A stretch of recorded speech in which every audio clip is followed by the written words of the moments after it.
12 minutes to 9. Great to have you on board on ABC Radio Canberra today. Hearings in the ACT Assembly for gaming and cashless gaming in particular. Seen in some quarters as a reasonable way to limit problem gambling, others don't see it that way.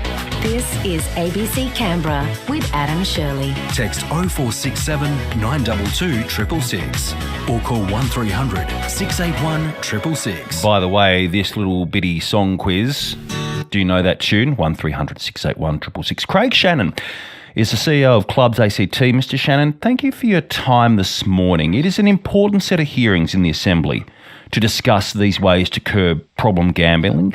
Cashless gaming, is it something ClubsACT would consider or do support?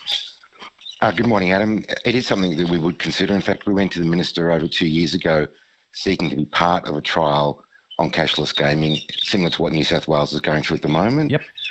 We're very keen to see harmonisation between the two jurisdictions because we think that's a significant impact in terms of the regulatory control of the environment. But yes, we think there's a lot of opportunities here potentially within those sort of cashless gaming systems. So why couldn't you just install it right here, right now, or at least a trial if New South Wales is already doing so and you want to see that harmonisation? Look, at the end of the day, these sort of things require a partnership with government if we're going to actually have an impact on regulatory outcomes. And it's been very important from our point of view to engage with the government directly on these processes. There's no point going one out, and if they wouldn't accept the outcomes of the trial process, then it would just be a waste of time. How do you mean? For what reasons would the trial process not be accepted? We're very aligned with New South Wales in terms of regulation at the moment on poker machines and the harm minimisation models. We think that's a very important process to maintain, and we thought it was some value in going into a process that included the New South Wales outcomes. At the end of the day, it's got to accept any outcomes from a trial, and if they weren't involved in the process with us, then it might actually have any impact at the end of the day. So how big a problem from the club's perspective is problem gambling and people who lose it all and then some on gaming machines, do you reckon?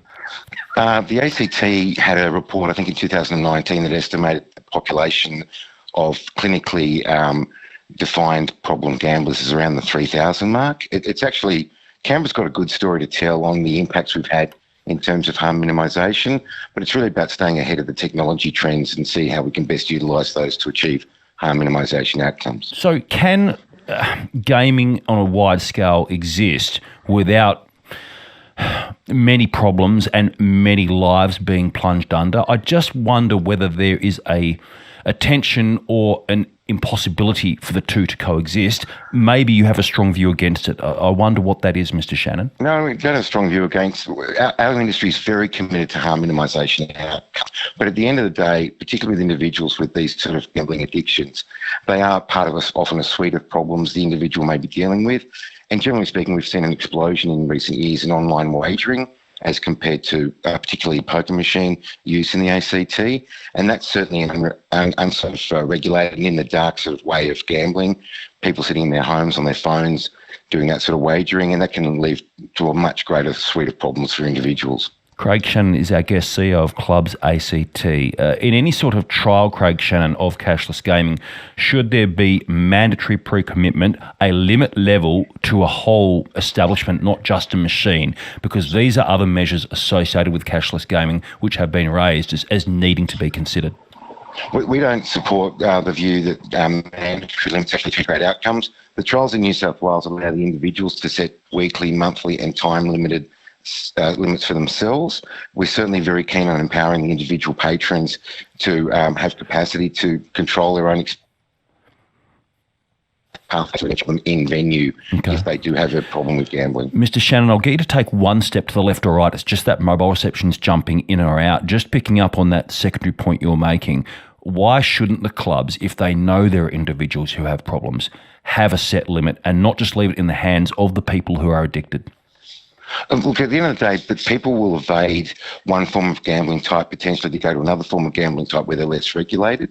So it doesn't necessarily resolve any problems directly. It can actually aggregate different trends in gambling type.